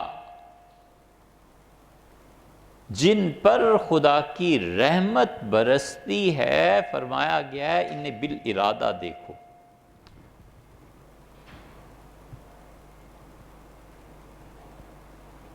رحمت اللہ تعالی کی جو ہے وہ ساری کی ساری قابل مشاہدہ ہوتی ہے۔ ہر وہ چیز جسے دیکھنے کا حکم ہے کہ اسے دیکھو، وہ دیکھنے سے تمہارے شعور میں اضافہ ہوگا، اور شعور میں اضافہ پورے کل شعور میں نہیں، اس شعور کے حصے میں جو ہماری معرفت تمہیں دلائے گی اس میں اضافہ ہوگا۔ یہاں پہنچ کے انسان ان چیزوں کو دیکھتا ہے جن پہ رحمت ہوتی ہے، اور یہ ارادہ کر کے دیکھنا ہوتا ہے۔ مشکل ہے۔ جن قوموں پہ عذاب آیا ہے، جن کے چہرے مسخ کیے گئے ہیں، جن کے خیموں میں آگ لگائی گئی ہے، جن کی بنیادیں تباہ کر دی گئی ہیں، جن کے محلات گرا دیے گئے ہیں، خر علیہم السقف، اللہ کہتا ہے ان پہ چھتیں گری ہیں۔ یہ خدا کی رحمت کا وہ حصہ ہے جو انسانی عقل میں خدا کی معرفت میں اضافہ کرتا ہے۔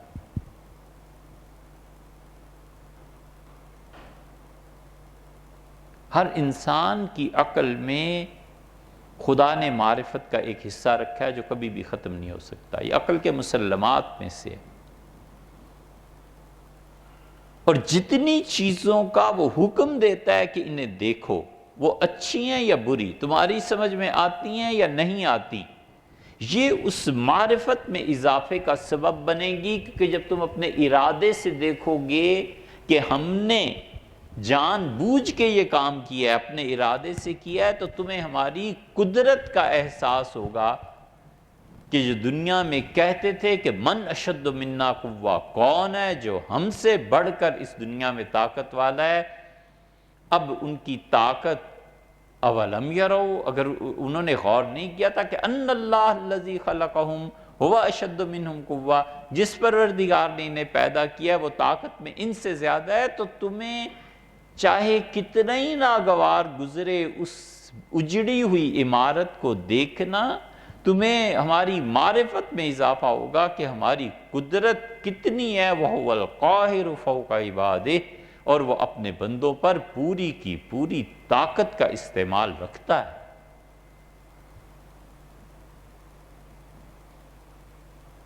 یہ مشاہدہ بالارادہ ہے، اور یہ خدا کی سکیم ہے۔ وہ کہتا ہے کہ معرفت میں اضافہ ہوگا۔ تم کہتے ہو یہ بستی اجڑی ہوئی ہے، تمہیں یہ نہیں نظر آتا کہ انہوں نے کیا قصور کیے تھے؟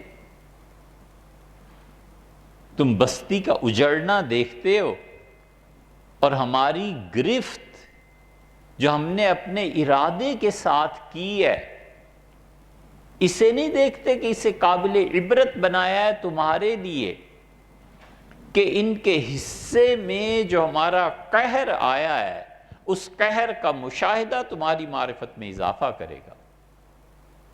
یہ حکمت ہے۔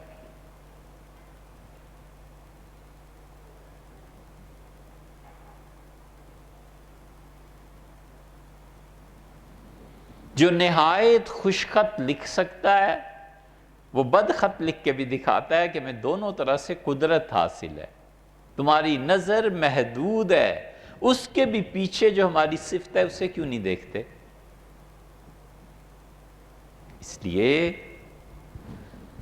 اللہ کے ہاں یہ چیز دکھائی جاتی ہے جان بوجھ کے، تاکہ اس کے علم اور اس کی قدرت یقین پیدا کرے کہ وہ ہے۔ اور دوسرا جواب اس کا مولانا روم نے دیا ہے مثنوی میں، کیا کہنے مولانا کے۔ مثنوی میں مولانا نے کمال کا جواب دیا ہے۔ مثنوی ہمیں نہیں علم کہ آج تک کسی نے اردو میں پڑھائی ہو، یعنی وہ ریکارڈ میں ہو، ورنہ پڑھاتے تو رہے بزرگ، کئی سو سال تک موروم کی مثنوی نے اس خانقاہوں کے نظام کو زندہ رکھا، کئی سو سال تک انسان اس مثنوی سے بنتے رہے۔ یہ علامہ اقبال جیسے ذہین آدمی یہ ایسے ہی نہیں اس میں غرق ہو گئے تھے، یعنی استغراق کا حال دیکھو، اور اپنے شیخ میں فنائیت کا درجہ دیکھو۔ آدمی جس سے شدید ذہنی دھچکے کے ساتھ متاثر ہوتا ہے، اور اس کی شخصیت کو اپنے وجود میں محبت کے ساتھ ضم کر لیتا ہے، نفرت کے ساتھ نہیں، نفرت کے ساتھ بھی ہوتی ہے۔ سمبولک چیز بن جاتی ہے، خواب میں وہ نظر آتا ہے نا تو وہ نہیں ہوتا، وہ نفرت کے جذبات ظاہر اپنا اظہار کیسے کریں، اس لیے کہ محبت اور نفرت کوئی پرسانیفائی چیز تو ہے نہیں، کوئی اس کا وجود ظاہر میں تو دیکھا نہیں جا سکتا، تو ذہن میں جس کے خلاف سب سے زیادہ نفرت ہوتی ہے نا، لعنت اس صورت میں خواب میں نظر آتی ہے۔ صحیح کشف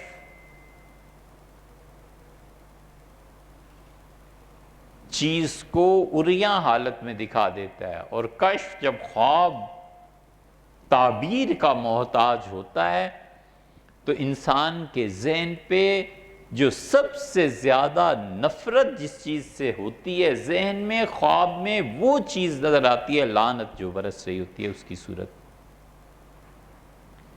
شدید نفرت ہے فرض کر لو کسی کافر سے، اور خواب میں دیکھتا ہے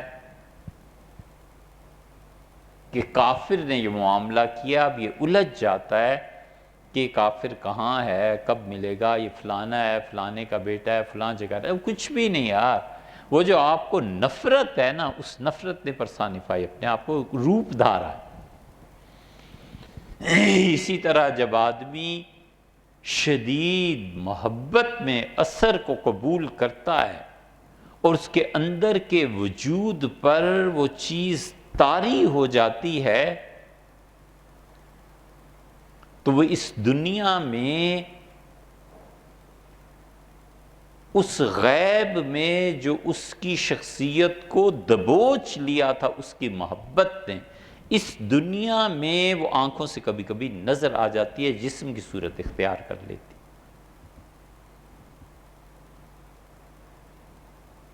اتنی قوت ہے اس محبت اور نفرت۔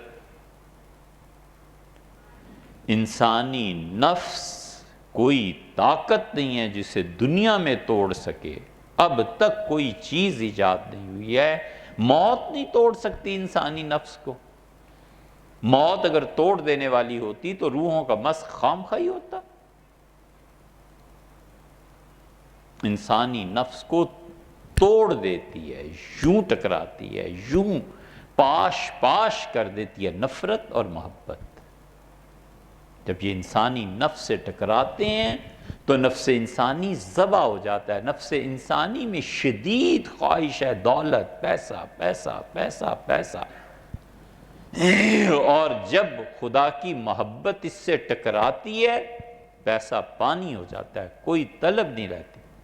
خدا کی محبت تو بہت بہت بڑی چیز ہے، پیسہ پیسہ پیسہ پیسہ، اور بچوں کی محبت جب اس سے ٹکراتی ہے تو جس پیسے کو کروڑ 10 کروڑ جمع کیا تھا، ایک ایک لاکھ کر کے 1 کروڑ نکال کے بچے کو دیتا ہے کہ لے بیٹے جا یورپ، جا امریکہ، گاڑی خرید لے، جا شاپنگ کر رہا۔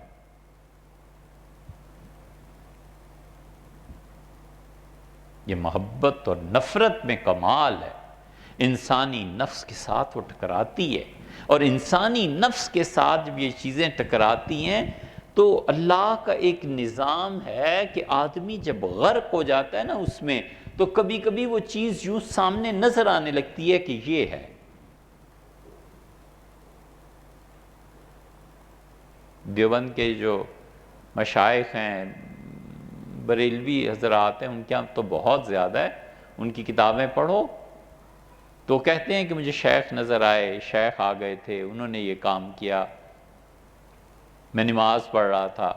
حضرت شاہ ولی اللہ رحمۃ اللہ نے لکھا ہے، شاہ صاحب رحمۃ اللہ کو بڑی طلب تھی کہ اللہ تعالیٰ کوئی ان کے علوم کا وارث، نہ حضرت نے لکھا ہے یا حضرت کے والد نے لکھا ہے، بہرحال لکھا حضرت نے ہے یا حضرت کے والد نے، کہ میں تہجد کے وقت دعا مانگ رہا تھا بیٹے کے لیے، تو 2 چھوٹے چھوٹے ہاتھ میرے ہاتھوں میں آ گئے، تو میں سمجھ گیا کہ اللہ تعالیٰ بیٹا عنایت فرمائیں گے۔ یہ شاہ ولی اللہ صاحب رحمۃ اللہ علیہ، یہ حضرت کا قصہ ہے تو شاہ عبدالعزیز صاحب رحمۃ اللہ علیہ کے ہاتھ دیکھے ہوں گے، ان کے والد شاہ عبدالرحیم صاحب کا ہے تو پھر انہوں نے اپنے بیٹے شاہ ولی اللہ کے ہاتھ دیکھے ہوں گے. یہ ہوتا ہے انسانوں کے ساتھ، مگر یہ سب چیزیں ہیں جب اندر پاک ہو.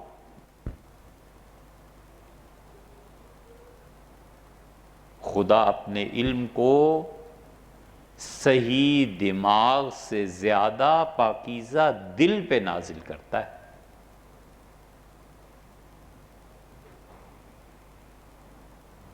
خدا اپنے علم کو صحیح دماغ سے زیادہ پاکیزہ دل پہ نازل کرتا ہے. یہ ہوتا ہے. اس لیے پاک رہے، ہمیشہ پاک رہے. جتنا پاک رہتا ہے اتنا ہی حیات کا مورد ٹھہرتا ہے.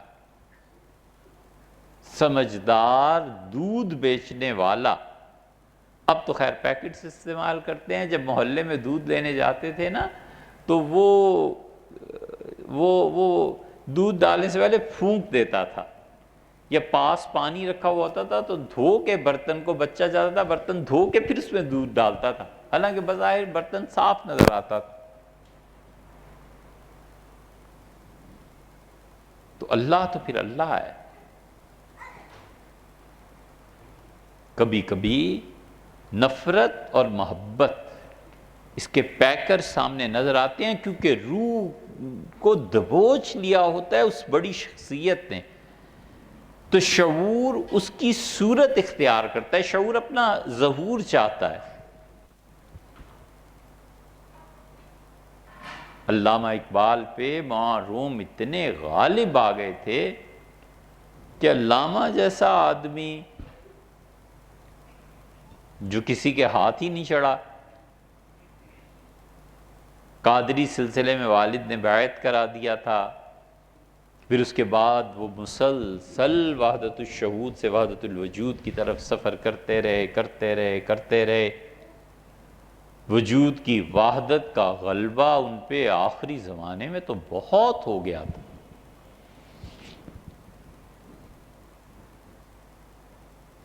خیر یہ ایک اور موضوع ہے، اس پہ نہیں جاتے. کئی مرتبہ ان کے ساتھ یہ ہوا کہ مولانا روم آئے تھے، بیٹے کو کہا جاوید اقبال کو کہ جاؤ مولانا کو تلاش کرو، مولانا رومی ابھی آئے تھے میرے پاس. یہ کیا ہے؟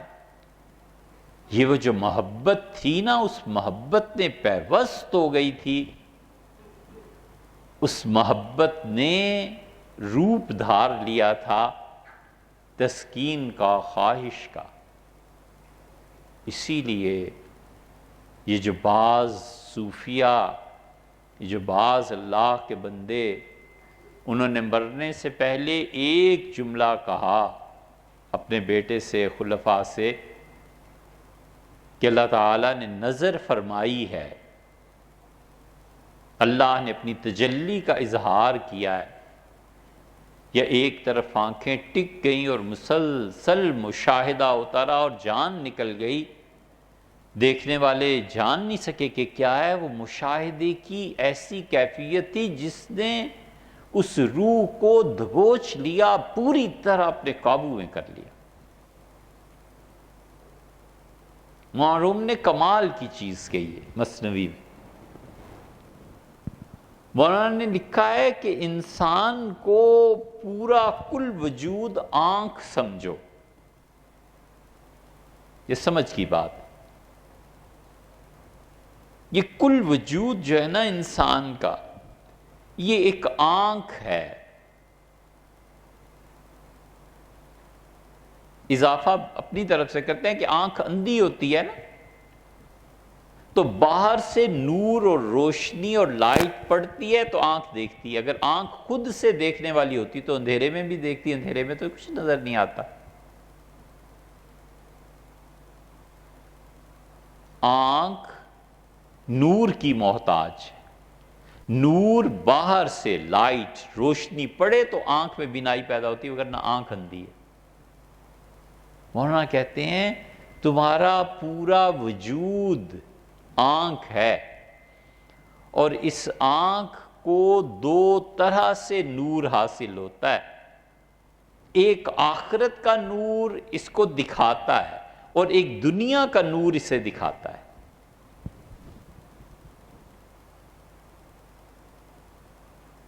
یہ دو لائٹس ہیں، اور دونوں لائٹس مسلسل بیلنس چلتی ہیں، ایک بھی بجھ جائے تو خرابی ہو جاتی ہے۔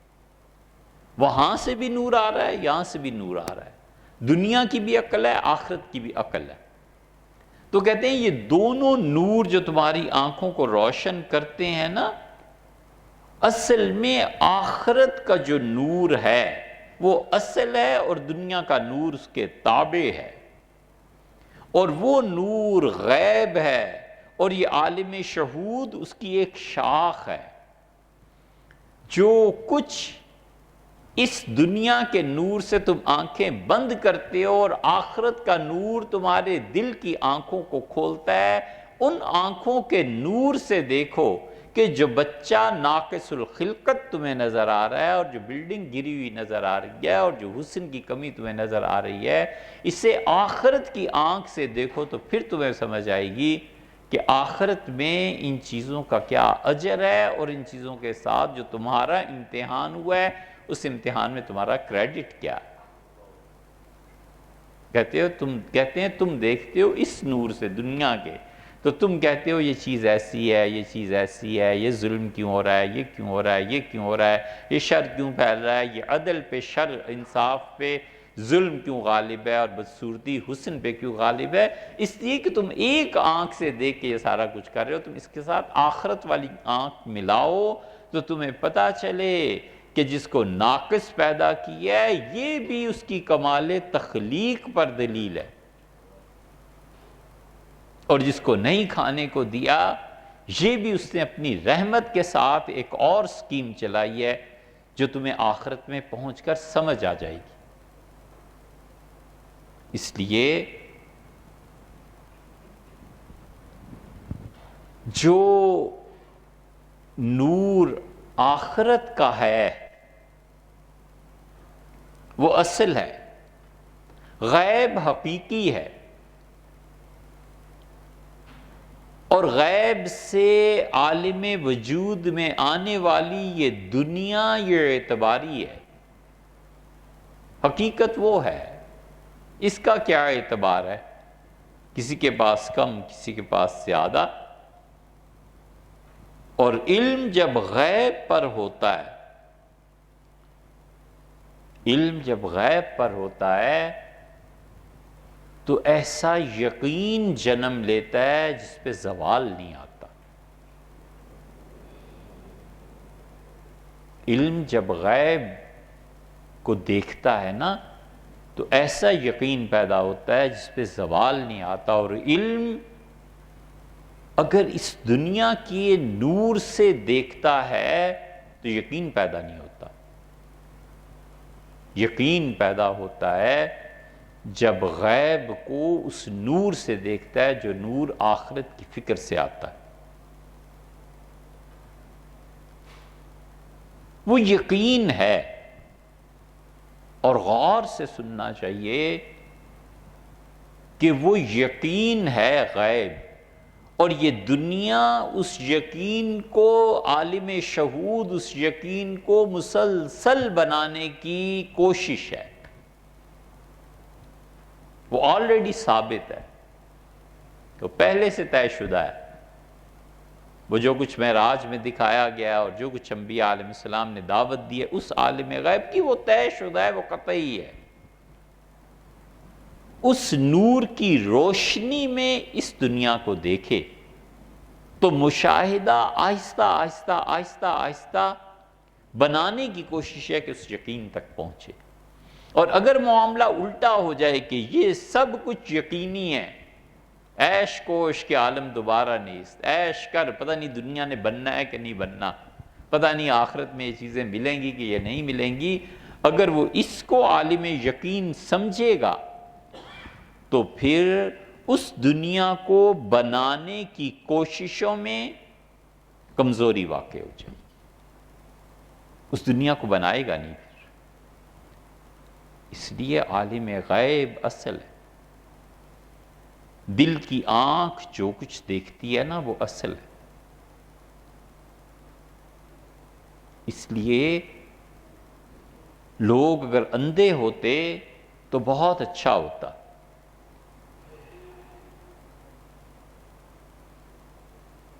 ان کے دل کی آنکھیں کھلی ہوئی ہوتی تو دنیا میں جھگڑے اور فساد پیدا نہ ہوتے۔ یہ سارا فساد اس آنکھ ہی کا تو پیدا کیا ہوا ہے کہ اس کو یہ ملا اور یہ نہیں ملا، اور مجھے یہ ملا اور یہ نہیں ملا، اور میرے ساتھ ایسے اور فلاں کے ساتھ ایسے۔ یہ سب کا سب اس عالم شہود کو اصل سمجھنے کا نتیجہ ہے۔ اگر غیب کو اصل جانتا کہ جو کچھ وہاں ہے وہ اصل ہے، اور یہ اس کا اپنا کوئی وجود ہی نہیں ہے، اتنا نہیں جانتا کہ اگر اس کا اپنا کوئی وجود ہوتا تو اس رزق کے تقسیم کی کوئی بنیاد تو ہوتی۔ اس رزق کے تقسیم کی بنیاد کیا ہے؟ کہو کہ عقل ہے تو 50 احمق شہر میں مل جائیں گے کہ اتنی دولت ہے سنبھالی نہیں جاتی اور عقل مند بیچارہ بھیک مانگ رہا ہے۔ کہو کہ علم ہے، رزق کی تقسیم علم پہ ہوتی ہے تو اہل علم بیچارے قرض میں ڈوبے ہوئے ہیں اور جاہل جہان کے حکمرانی کر رہے۔ کیا چیز ہے یہ؟ ایک مثال ہے۔ اس لیے عالم غیب میں معروم کہتے ہیں جو حقائق ہے نا، جب علم کے بعد تمہیں اس حکمت کا پتہ چلے گا تو پھر تم اللہ کی قدرت پہ، اس کی رحمت پہ، اس کے علم پہ اور اس کی تخلیق پر خود بخود ایمان لاؤ گے جب غیب کی آنکھ ملے گی۔ یہ تو دوسرا جواب۔ چلیے ابھی تو کھانا کھاتے ہیں، پھر آگے بات کریں گے۔ لیکن دیکھو یہ نہ ہو کہ سوال سے معاذ اللہ استغفر اللہ کفر اور الحاد پیدا ہو اور جواب سمجھ میں نہ آئے، یہ نہ سنو دوبارہ۔